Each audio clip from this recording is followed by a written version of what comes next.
Yeah, so two here and one here to start with. Hello. Oh, hi. Hi. My name is John Meyer. I'd like to address this to either Bill or Warren. In World War II, the US government funded the war effort,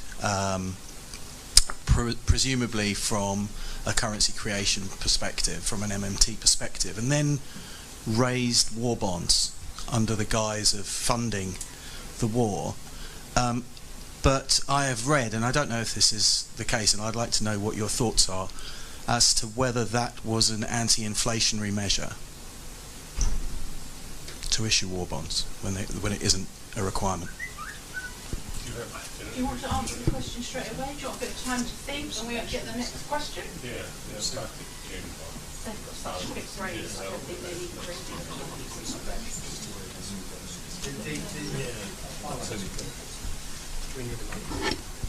There we are. The war bonds were issued really as a solidarity measure. There were all these posters, you know, about Uncle Sam and stuff, and they wanted people to feel as though they were part of the war effort. That's what the historians tell us. The main price initiatives were rationing. That's how that was, the rations were the fear of inflation rather than the war bonds. Just a quick interesting story to that. One of our associates is Jamie Calvert, and his father was John Kenneth Calvert, and he was in charge of that. And so I talked to him about it a little bit. I'm not a student of it, and pretty much like, you know, as Bill said, but because it was interesting, because I come along and I said, look, you know, the price level is a function of prices paid by government. They're the monopoly supplier. And he talked about, yeah, you know, his dad had said about that during World War II, you know, and they recognized prices paid by government was critical, you know, in this thing. But when they came to the 70s, all the Keynesians at the time went in and with price and wage controls in the economy. And I think that's what discredited the Keynesian movement from everything else, you know, because no matter how bad things got, people didn't want the government telling them how much they could charge at a grocery store or something like that. And the irony is that these, you know, I said, didn't they know that it was the government's prices being set and not private sector? They didn't need to do that. He said, you know, this was before his father died. He said, yeah, a few years ago we went back and we were going to write something about that, but I guess they never got around to it. But it's kind of an interesting irony that they certainly should have known that, and it certainly should have given them different proposals for the 70s. But it didn't get carried over. Yeah. I feel I have to add to that. Yeah. I mean, not to do with the US experience, but of course war bonds were issued the beginning of World War II in this country, and it was very much seen in terms of solidarity and all that. And the war bonds were highly undersubscribed, and the sort of propaganda issues of the Germans crowing that the Brits couldn't even raise some money from their own population was such that they actually, the Bank of England fudged it and said that indeed, yes, the allocation had been sold, and it hadn't been. And Keynes got to know about this and said, masterful. At the beginning of the Iraq War, the U.S. had a proposal out to have war bonds. And I think somebody from the Treasury told the politicians, like, we got it covered. We don't need to do that. Okay. Okay. Right. Any of you can answer this if you want, or you can do what you did then. I'm Ian Charles, and I ask this question to ordinary people because from time to time our Royal Mint issues another set of coins, and at the moment we have a £1 coin, lovely little thing with 12 sides, and it reminds me of something that we had when there were 240 pennies to the pound. They were great big things with pennies, 4 centimetres across, but we had a threepenny bit or a 3p coin, and there were 80 of them to the pound. Now, the spending power to a little boy was that threepenny bit would get me from my house in Leeds to the centre of Leeds. It would also, if I chose, if I had another one, I would spend it on a comic book, something like Beano or Dandy or something like that, that I could read on the bus or at any other time. And the other thing that it would do, small boys economics, was that it would buy me an ice lolly, a fruity ice lolly, with okay, and with an ice cream middle. Now, the spending power of the new pound coin doesn't do that. You would need £2 now in order to purchase what a threepenny bit, 80 to the pound, would be. And I've asked people this, and they've said, "It's inflation." Well, I know it's inflation. But I want to know, and grind down the currency, or whatever. I want to know who would do such a thing, or where the other 159 threepenny bits have gone, and perhaps why couldn't we just spend as much as we need on the NHS or write off the student debt? Why couldn't we do that? What would happen if we did? So it's all tied up with why inflation, who would cut a currency into lots of little bits, where it's gone, who's got it, and why can't we do a bit of it? Okay, thanks. If you had been an adult then, instead of buying your lollies. If what? If you had been an adult at that point, instead of buying your lollies, your income would have been significantly lower than it is now. So you're only focusing on one aspect of the relative price, rather than all the other. Your capacity is much greater now. So sure, you can call that inflation if you want, but it's a pretty meaningless way of thinking about it. So look, what matters isn't what £1 buys, it's what all the pounds buy.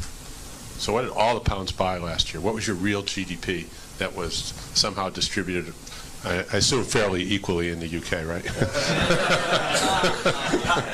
Not like the US. So, okay, so but how is that whole, how is your pile of stuff? Is your pile of real stuff larger or smaller? What did all the pounds buy, no matter what the number is? And that's gone up by 1%, 2%, 3% a year, depending on your productivity and growth rate and everything else. And that's the important thing for your real standard of living. And of course, the distributional issues are serious, but it's a different issue. Moving rapidly on. Yeah, my name is Christopher Brewster. My question is, I'd like, assuming that modern monetary theory is an accurate analysis of the current economic system and the way capitalism works, I'd like a few thoughts from the panel about things like the Green New Deal, particularly in view of the fact that growth of any sort seems to have deleterious effects on the environment. And a lot of recent research, I refer you to Jason Hickel's recent paper, shows that it's very, very difficult to decouple economic growth from impacts on the environment. So I'd like just to expand on those thoughts. How can modern monetary theory work towards perhaps an alternative economic system that goes beyond the current system as we have it in view of our economic impact?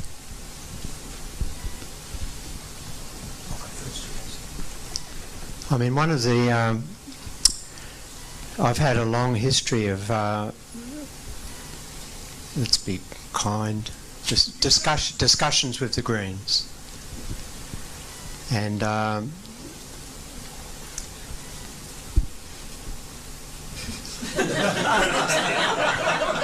being polite, but I'm trying to work out how to be polite.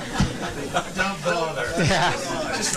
And the point is that these discussions are typically between cosmopolitans and others, where the things that they're talking about are affecting rural communities, say in terms of forestry.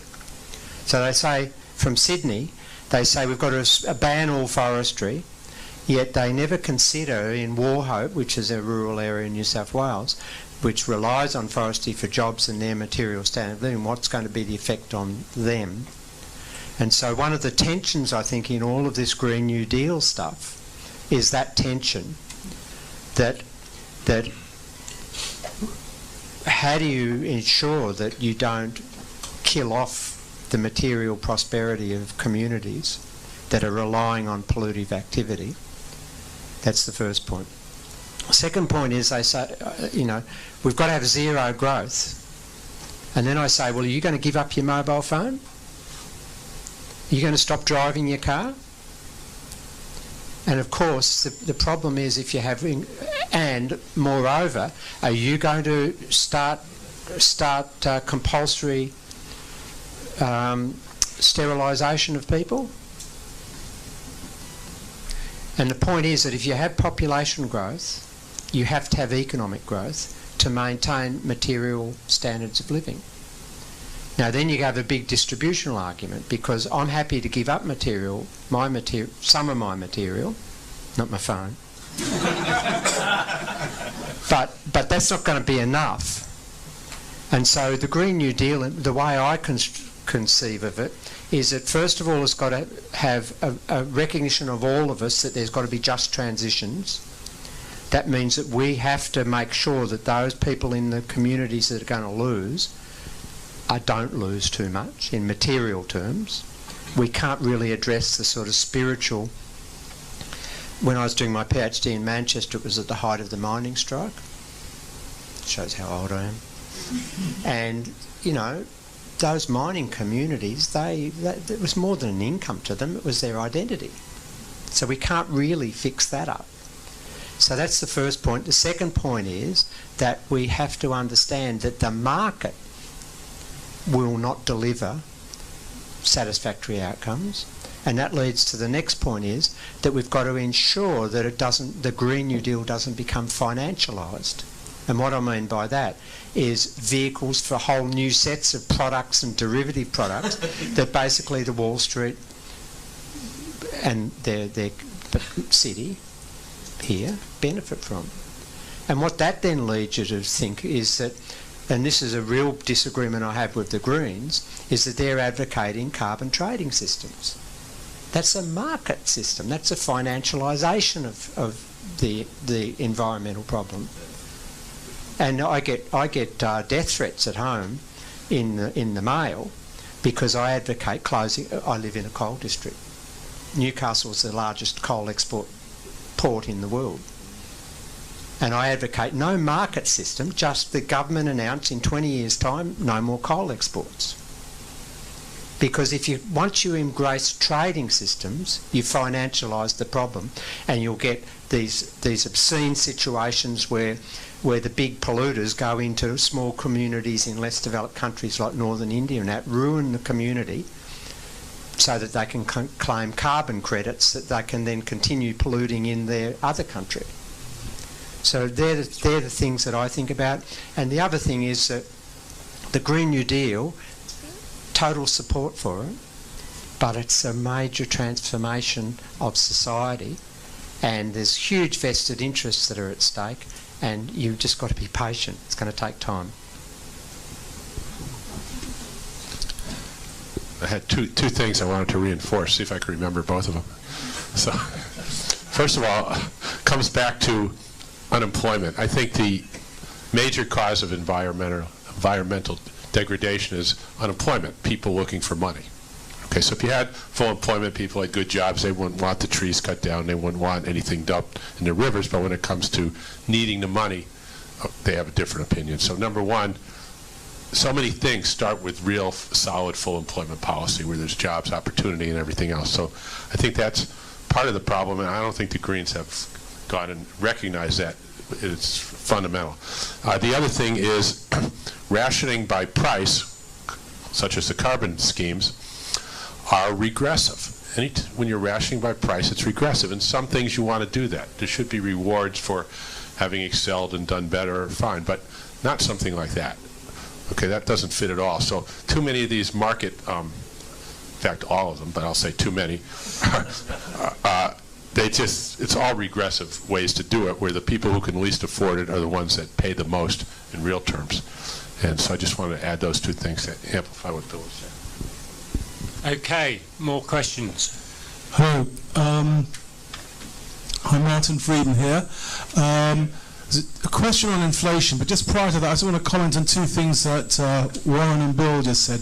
Bill, you mentioned something about the Green New Deal and the problem with population, and Warren, you mentioned, well, if you get full employment. And actually, there's an amazing video on TED by the late Hans Rosling showing very elegantly, there may be other arguments, how to deal with a population explosion problem, which is making the poorest more wealthy quicker than their birth rate goes down dramatically. And there's a very elegant way, if you look at Hans Rosling on TED on that. Back to inflation, yeah, I'm sort of vaguely socially active. One of the things I'm on is on Quora. So me and this guy John Besterfield, who I doubt is here, I think he lives in the States, we're active on that. So there's also the usual questions about that. I've got your excellent textbook. There's not enough there for me to answer some of the inflation questions, so I'm reading your papers and so on. So on inflation in general, there was a question about the Weimar Republic, which basically I gave an answer. Well, look what Keynes did with the economic consequences of peace. If we'd had MMT then, we'd have probably done a very similar analysis showing the dangers of those policies leading to inflation and potentially hyperinflation. But it also makes me think about, for example, looking at Venezuela, this large foreign currency debt and all sorts of other factors to do with the oligarchy in the US. I'm looking for decent analysis, because looking at it now, it should be obvious you could have made an argument, an MNT analysis of Venezuela a few years ago, but it's very easy to do these things with hindsight. We look around at all these Austrians who keep making these complaints about inflation, and they can keep them being wrong, which is great. We show why they're wrong, and they're wrong. But on the other side, there are scenarios where inflation occurs. Is anyone doing the analysis to make policy recommendations? Don't do this because there'll be inflation. For example, with Venezuela, with its foreign currency debt and the supply side crash when the oil price dropped. I mean, Venezuela is the latest one, but for 20 years or so, Zimbabwe's been the poster child for hyperinflation. And if I ask this audience, what do you know about what happened in Zimbabwe? How many people have a detailed knowledge of what happened? Some people, not many. It had nothing to do with deficits, particularly fiscal deficits. What happened in Zimbabwe, and it's a similar story to the Weimar Republic, what happened in Zimbabwe was Robert Mugabe decided he wanted to reward his freedom fighters who took them out of the colonial yoke of Britain. And the way he did it, so the sentiment, I think, as a left progressive, I think it was a great idea. But the way he did it was ridiculous, because Zimbabwe had the most efficient agricultural sector in Africa. It was the food bowl of Africa. And so what he did, he said, okay, I'll reward, and he was also addressing another issue. The colonial land tenure outcomes were incredibly unequal, white versus black. The whites had the land, the blacks didn't. So he wanted to redress that, and so he gave the farm. You know the story. They took the farms over. These were good machine gunners, hopeless farmers, and within a very short time, 60% of agricultural output collapsed, and that led to a whole lot of other things happening, with using what foreign exchange they had to fund food imports rather than to provide money for manufacturers to import capital and all this sort of stuff. But under those circumstances, any spending, whether it's private or public, would be inflationary. It told you nothing about the conduct of fiscal policy. And I'm not saying the conduct of fiscal policy was good. I'm just saying that you can't use the hyperinflation to give you any information about the conduct of fiscal policy. It doesn't tell you anything about what would happen if the British government funded a job guarantee scheme. Nothing at all. If you have a society where the supply side crashes, you're going to probably get hyperinflation. So, we're all the talk on inflation comes down to what happens if you have overspending, too much demand. And yes, you can cause inflation doing that. I'm sure Bill and I, if you put us in charge, said I want 100% inflation, we wouldn't be like the European Central Bank. We could get that done quick. But Japan, then? yeah, I could do it in Japan in 20 minutes. I get all the inflation I want on the fiscal side. You know, eliminate the consumption tax. Don't add to it. I can show you how to get some spending going. But of course, the deficit would go up, right? So we know how to do this.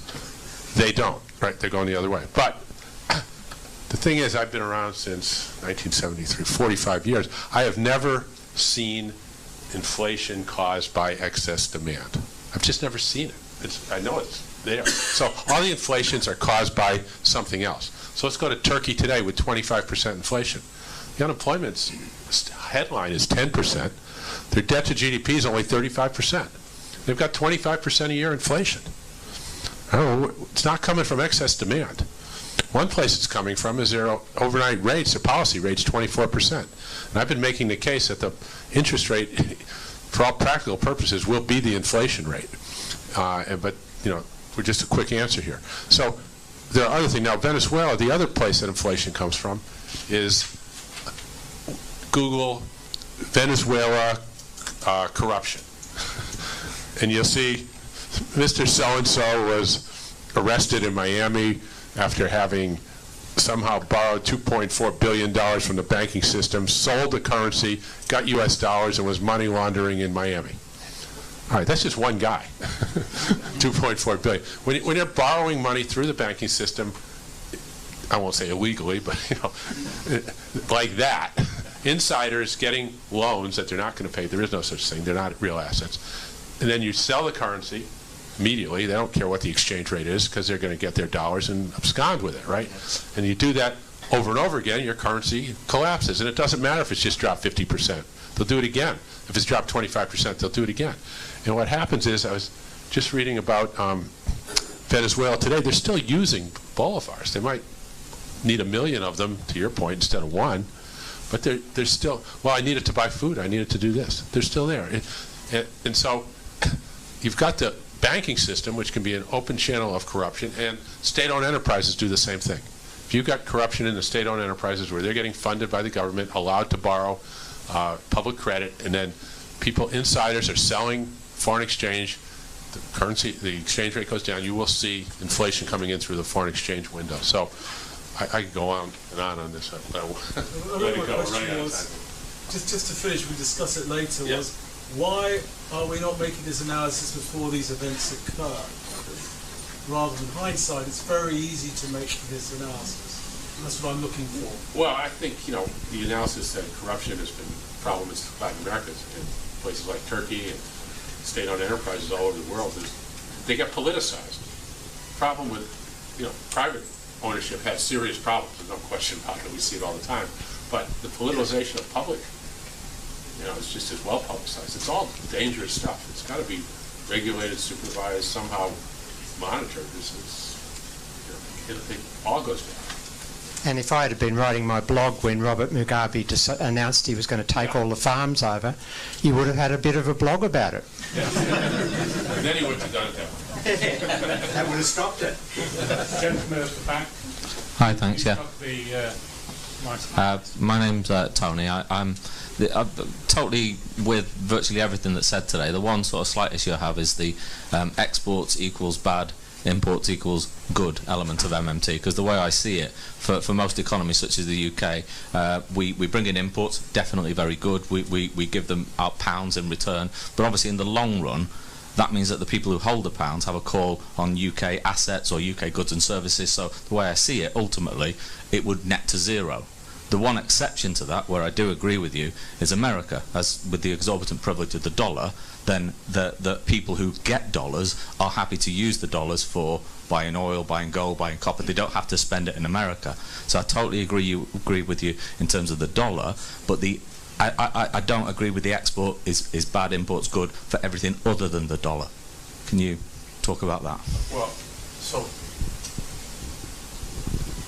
what's happening is you're taking in real goods and services, and somebody else is piling up a sterling account at your bank, right? So, and it's not a governmental deficit. The government hasn't done anything. It's just somebody in the private sector is doing this. And whoever's holding those accounts is taking a pretty enormous risk because the value is undefined. We just saw what's happened to each one. Okay, and if at some point it suits public purpose to not allow your exports, you can do that. You can put export controls on, you can have export taxes, you can do all kinds of things to make sure that guy who, you know, from Korea who sold you all those Hyundais can't buy anything with that money he got. And you know what? They don't care. Because the reason they're doing it is because the exporters are in charge in those countries, and they're doing it to keep their wages low, to suppress their real costs, right? So that they can sell to you so that he can make his profit margin, whatever it is. And he doesn't really care about what's happening to the standard of living of his country, population, or whether in 10 or 20 years they can ever buy anything with the dollars the government has piled up as foreign exchange reserves to support his immediate sales. So you're on the right side of the trade, let's put it that way. You've got you hold all the cards at that point. They have a number in a bank account, and you have control of all your product that you can export or not on any terms you want. You haven't guaranteed prices in the future. If you guarantee prices in the future, that falls under external debt. That's a whole different thing. Yeah. Australia's been running external deficits of about 4% of GDP since the 70s. And that means that the rest of the world are accumulating these financial assets in Australian dollars, and we're getting iPhones. Now, who's got the real risk? I don't have the real risk. I've got the iPhone, and the car, and the BMWs, and all the rest of it. I don't have a BMW. Motorcycle. And so imagine these people that are holding all these Australian dollars, and I'm using Australian dollars specifically to avoid this US stuff. Now, what are they going to do with it? Well, if they try to sell it, you know, then a lot of progressives say, well, they'll just dump the Australian dollar. Well, they'd be stupid to do that because they'll make immediate losses. So the first thing is that they're going to be risk averse in liquidating the stocks of Australian dollars they hold. Okay, so then what can they do with them? Okay, they can transfer them into real goods and services available for sale in Australian dollars. Well, that's why Australia's got a Foreign Investment Review Board,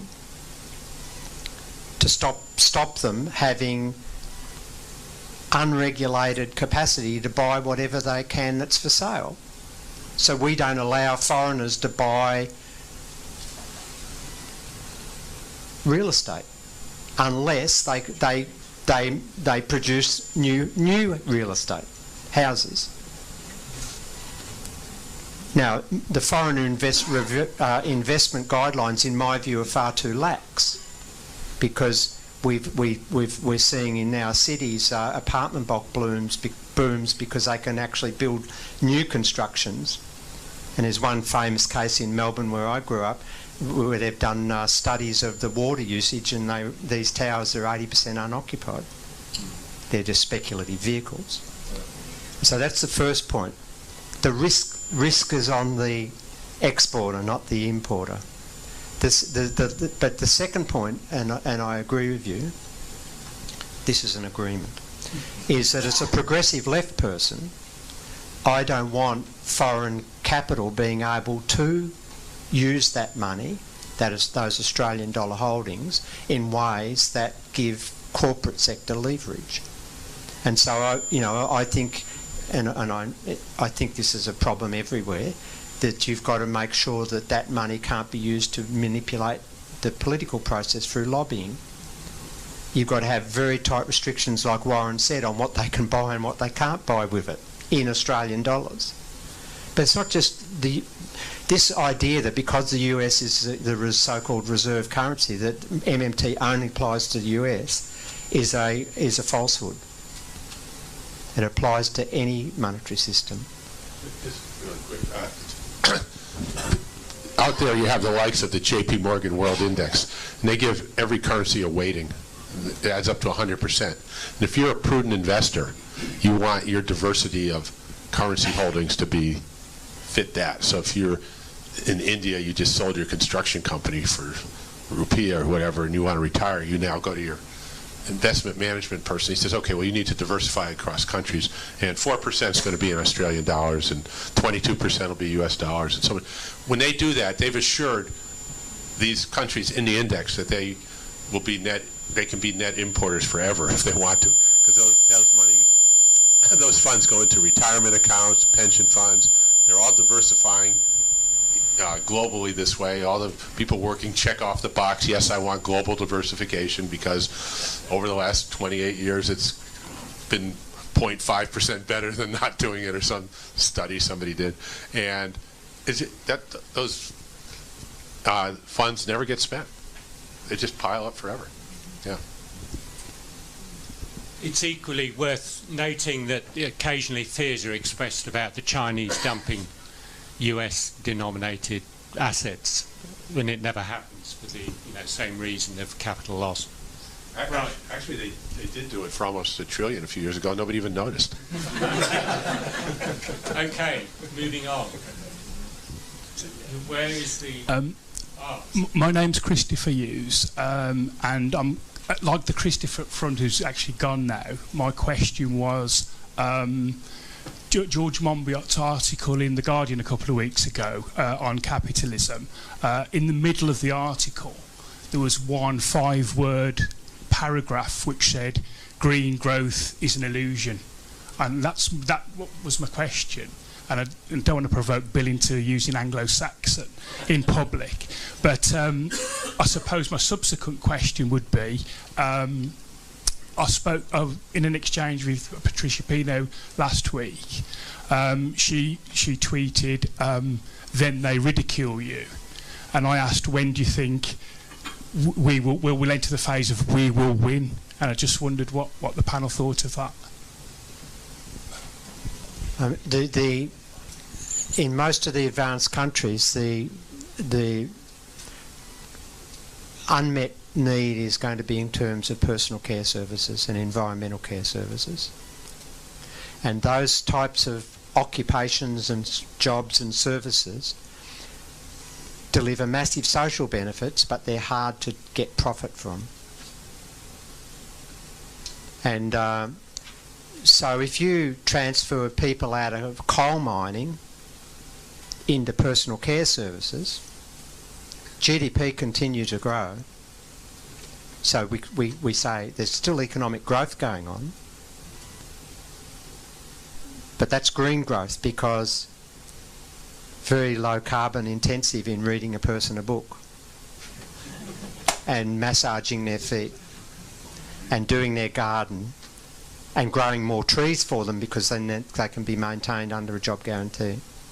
So I just don't buy this argument that you can't have green growth. We've got to have growth with more people, and until we come, and I think Martin's point's very important, that the more educated we become and the more secure in employment we become, we have less children, because we don't have to have our own social security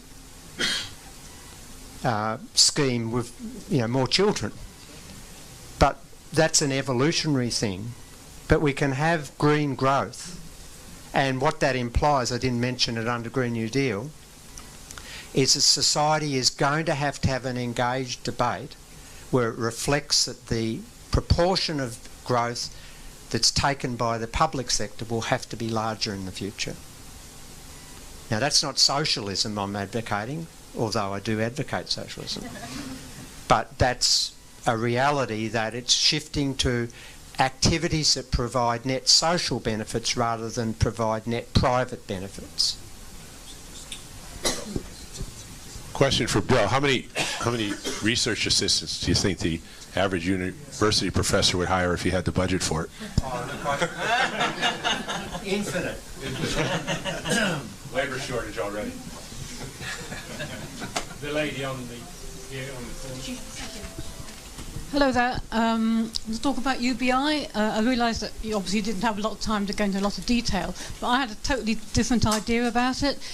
Give an example, you might have a couple where one partner's working so that the other one can perhaps either go to university or study or develop a new business or some sort of business idea, so that it's okay with a couple, so one can earn the money, but if this person on their own, they can't do that. So that was my idea for a UBI, and also things like I think you mentioned earlier, carers who have to look after disabled or sick people in their family, so they'd have some sort of proper income. And the only other question I had was, have you ever spoken to John McDonnell, or would you like to do so?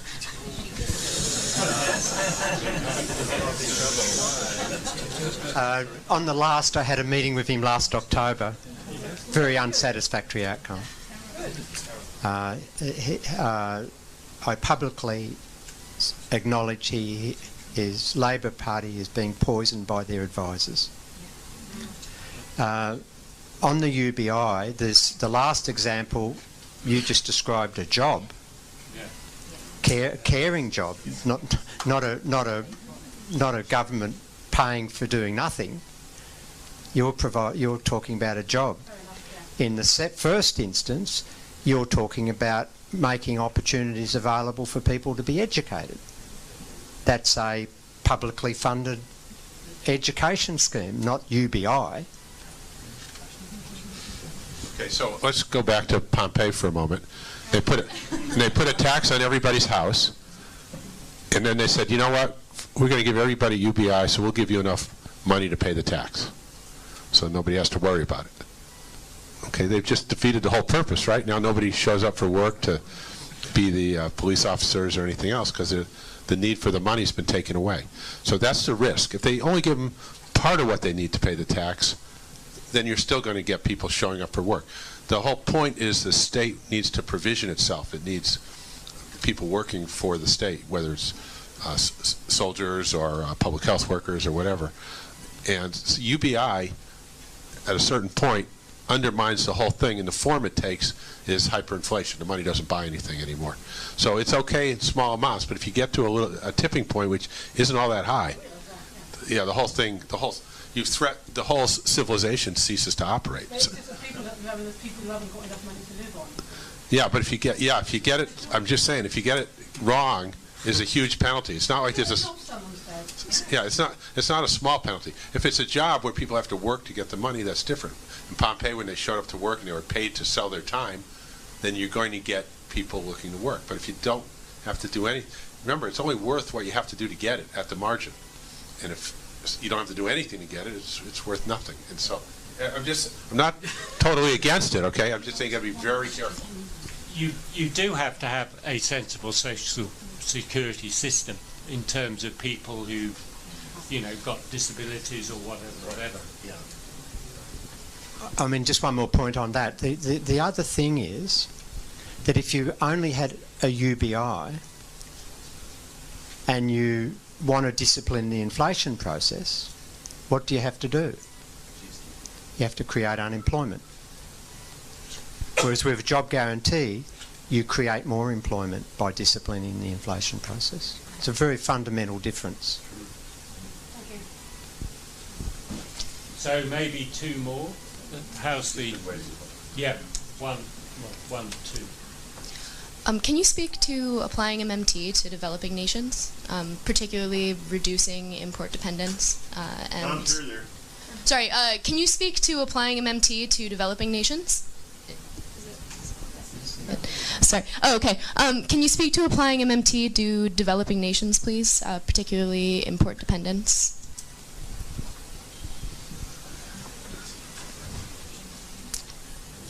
One of my slides was about that having your own currency doesn't make a nation materially rich, necessarily.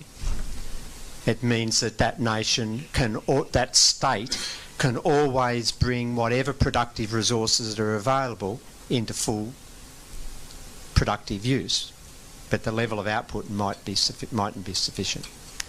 And other nations that I've worked in have problems with food dependency. and other nations have problems with energy dependencies. And this is a good example of how we're differentiating between core MMT principles and values. Because what I've advocated in the book that I wrote with Thomas Farsi before this one in 2017 was that a solidaristic world, at the moment we've got multilateral institutions like the IMF and the World Bank that were created, by the way, in a different era to do different things. So the IMF was created to provide funds to nations that were struggling to maintain the fixed exchange rate system, and the World Bank was created really to reconstruct Europe. And then when we floated exchange rates in the early 70s, those institutions really lost their meaning and sort of morphed into their neoliberal form. And so what I advocate as a progressive left person, not as an MMTer, is eliminating those institutions and creating a new multilateral capacity that would. It's quite clear that if a country can't export, but it has to import food, and nobody will buy its exports, and it can't grow its own food, then it's got a problem. And it's, to me, as a progressive left person, this is where I think about globalism, not the EU, but as a true global cosmopolitanism and solidarity, that we've got to create a new form of IMF that allows the advanced countries to distribute foreign currency to the poorer countries so they can eat. But that's not an MMT thing.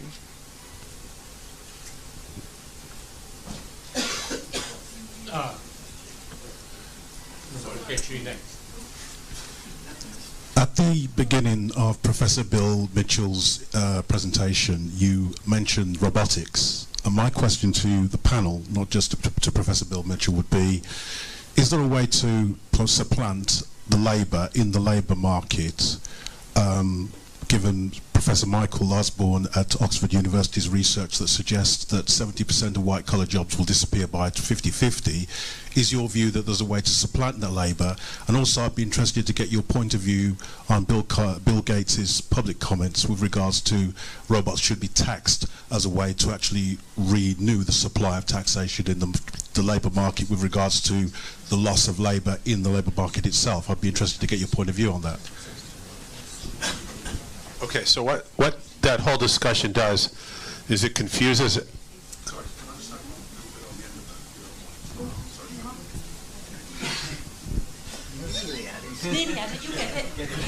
This is obviously just assuming that you obviously have views with regards to the validity of the argument about robotics, and it could be also that you consider the whole argument just to be a total misnomer. I just should have put that on the end. Okay, so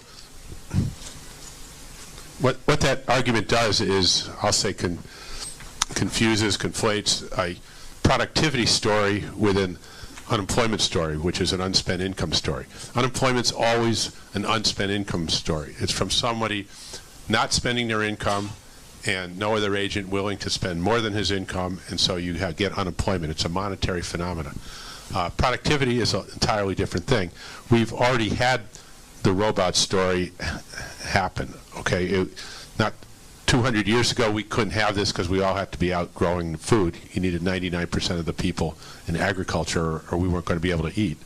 And today, less than 1% in the U.S. produces enough 8,000 calories a day a person or something and exports food. Manufacturing now is down to 7% of the people in the U.S. If you got it up to 8%, this room would be filled with junk and we couldn't have a meeting. Okay, and so we've already got productivity is already taken away. Over 99% of the agricultural jobs, which was everybody, and then when it was manufactured, they've already lost. And unemployment is still at kind of the same numbers it's always been. All right, and that's because it's got nothing to do with unemployment and productivity. Are two entirely different matters. And that's what we're trying to separate here. And so you want as much productivity as possible.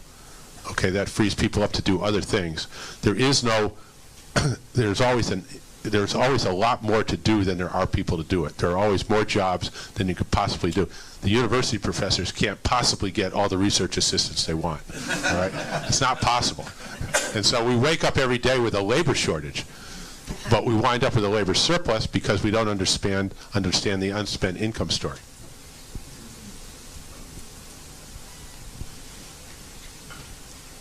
Yes, that's the first point, and the most point. But you know, this other thing, the other point I think about is that it's as if this is sort of like a tsunami. Now, tsunamis we can't really control; they're beyond our policy control. But, you know, it's sort of like saying if we just eliminated all the traffic lights, there'd be chaos. Of course there would be. And so if this was really a tsunami, then we'd have problems. But the government can always provide conditions through which private sector activity is mediated. And so if robotics really were the problem, then we'd just say you can't do it. That's it. But the real problem is that we have created a mindset that our currency issuing governments can run out of money. And we haven't understood that unemployment is because they're not spending enough net currency into the economy. And so that's what it's about. The robot issue is a separate issue. And, sorry Warren, and it reflects a dramatic lack of imagination on what socially productive activities that deserve to be paid can be out there. It's a massive number. I go running every morning. I see hundreds of jobs, well, thousands every day I go running. New jobs.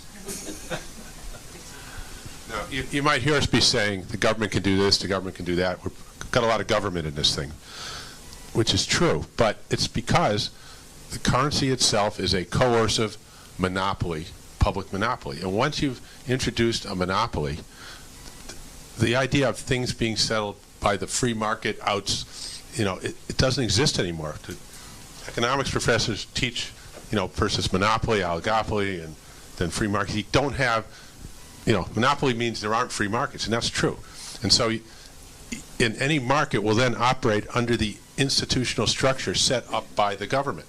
There's no way around it once you've got this coercive taxation. And if you don't have coercive taxation, you don't have a public sector that can have a military and defend itself, that can have a legal system, that can, if you want any of these things, you've given up this whole idea of any kind of free market. You've now, it's required that, you know, everything's going to be within this monopoly that's been set up. Okay, it's the antithesis of competitive markets. You can set them up to exist within it, but you can't, you know, step back and leave anything to the free, because you've taken it away with your taxation, which is a necessity for, you know, human civilization. So, okay. Right, last question. Oh, I feel there's a great weight on my shoulders. This has got to be a good question. But my name is Stephen Wilkinson. I buy it. I really appreciated what you've explained to me today, because it does make a lot more sense to me now. I just want to ask one thing. You've talked about interest rates being zero, but on a sort of institutional practice side, I just wanted to know what you think about what the taxation rate should be, and who should pay the taxes, and whether there should be a progressive income tax or whether there should be sales taxes. What kind of taxes should there be, on who should they be levied, and at what rate? That's those kind of practical questions are the things that come up in my mind when you're talking. Well, I mean, certainly the tax system should be more progressive than it currently is. That's undoubtedly the case. Sales tax is typically highly regressive.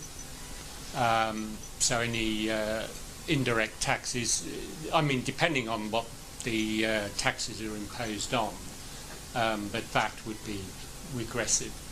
So, I mean, you can start from there, and decide, how high you can go in terms of progressivity. I mean, once upon a time, the top UK rate was 90%, something in that order. Yeah. So I don't anticipate getting that you'll ever get back to that. But there's clearly a massive problem of inequality. We know that in many, many countries. And having a more progressive tax system is one way of addressing that to some degree. And the other way is to do something about, executive salaries, which is another issue altogether.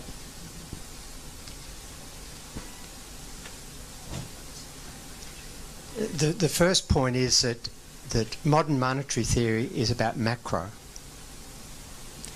And the sort of issues about tax structure is not the conventional realm of macroeconomics. That's the first point. It's not saying it's not important, but it's also like asking a question, well, what should industry regulation be? They're separate areas of study. That's the first point. I'm not saying it's unimportant what you're saying. The second point is that there's this sort of progressive narrative that says we've got to tax the rich to fund public services. And that's very dominant over here. Your Shadow Chancellor talks like that. Yeah. That's why I'm asking the question. That's his principal narrative. That's why I'm asking the question. And what an understanding of modern monetary theory tells you is that's an absurd statement. Because as long as there's real resources available for sale to provision these services that you want the public sector to provide for the well-being of the population, then the government can do that. And there's sort of a philosophical view here, because once you start talking, has anyone read Atlas Shrugged, Ayn Rand's book? Yeah. This is a book about the importance of the big man, the big industrialist, and all of us are just parasites on their endeavour and productivity. Yeah.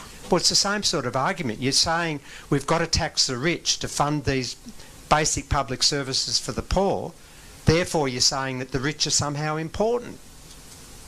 And without them, we can't have equity policies at the bottom end. Well, that's just an absurd thing for a progressive left person to say.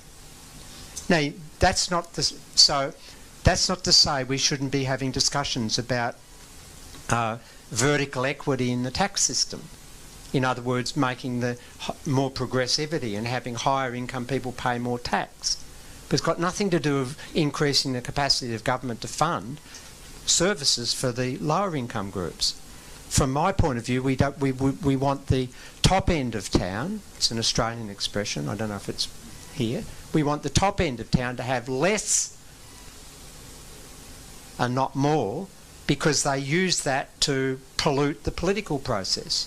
They use that to fund think tanks that are on the right. They use that to lobby governments. So I don't want them to do that as much as they are doing, and I'd rather them not do that. And so they're the sort of things that I think about. But don't ever fall into this Labor Party narrative that we've got to tax the rich to provide basic services in your health system, your education system. That's just ignorance. Okay. Now I can get way macro on you. So let's look in real terms. What we care more about is, apart from the influence, which we do care about, is consumption. What's the distribution of consumption rather than the distribution of income? So if you've got somebody in a one-bedroom apartment with 30 cats that's got $5 billion in the bank, so you don't need to take their money away for any purpose. They're not doing anything except feeding a bunch of cats, right? Now, if you got somebody else with no money that's a big wheeler dealer that's got a big yacht where they cut down half the rainforest for it, and he somehow bought it on credit, well, he's a problem. And taxing him it's not going to happen. It's wrong. So we've got to look at our consumption of resources. So what I look at are transactions taxes, like the income tax. What's the real cost of the income tax? And when I talked to a friend at University of Chicago in economics, and I said I thought it was about 15% of GDP, he You said you might be low. Right?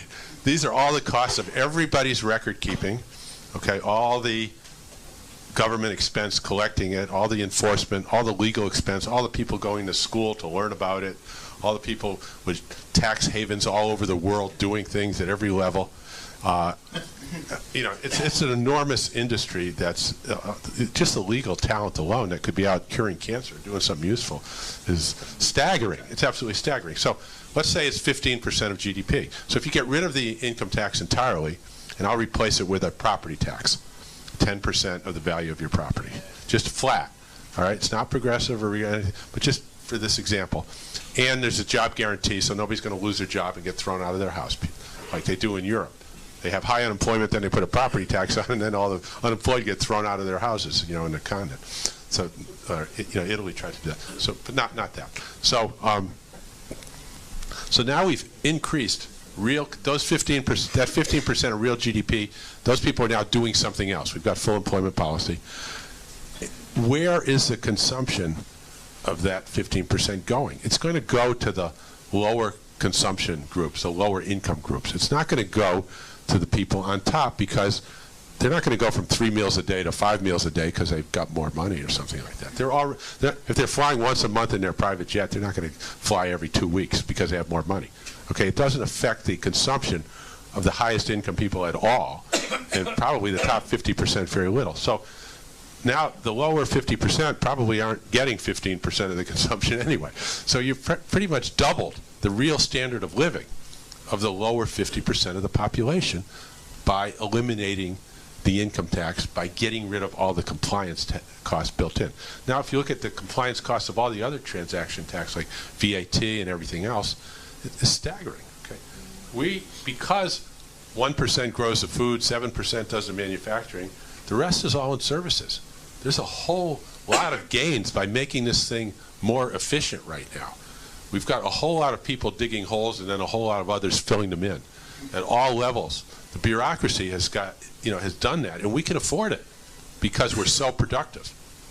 But those, I think, are enormous gains and an enormous way to raise the standard of living, you know, without, you know, and what happens is these people who want to do it by taxing the rich, and they're talking about in the States raising the marginal tax to 70%, they're going to it's going to be an enormous amount of political capital. It'll take them 4 or 5 years. They'll get it done. Let's give them the benefit of the doubt. I'm not against it, but it's not going to change anything.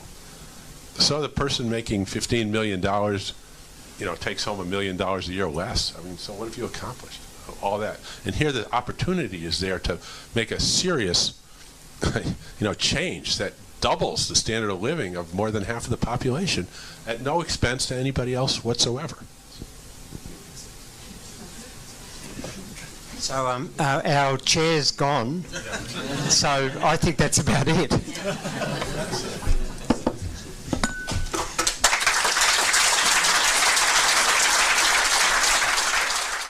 Okay, in closing this meeting, I'd really like to extend my thanks and the thanks for Sarah and Claire to you all for coming, and of course Bill, Warren and Martin for such a stimulating, informative and enjoyable afternoon. I'm sure you'll all agree with me that you'll all be going home with something you didn't know before, and obviously give you some food for thought. I'm sure you all know, we've got it up on the screen, that GIMS has a presence on social media, and we've got a website. You'll find, if you hadn't been to our website before, we've got comprehensive resources from facts to fact sheets and links to further information, videos and books, and it also includes a growing MMT database of published academic papers accessible through Zotero, which was launched in Berlin earlier this year. As a non-profit organisation, we give our time freely as unpaid committed volunteers, and our costs are for holding such events are met by crowdfunding. And I have to say, give my thanks to all of you who have been so generous in your support, for which we thank you. We couldn't actually do this without you. If you'd like to sign up for our newsletter, you can go to our website and sign up, and that will keep you up to date with future events that we are organising. And so that's it really. To conclude, thank you all again for coming, and a safe journey to you all home. Thank you.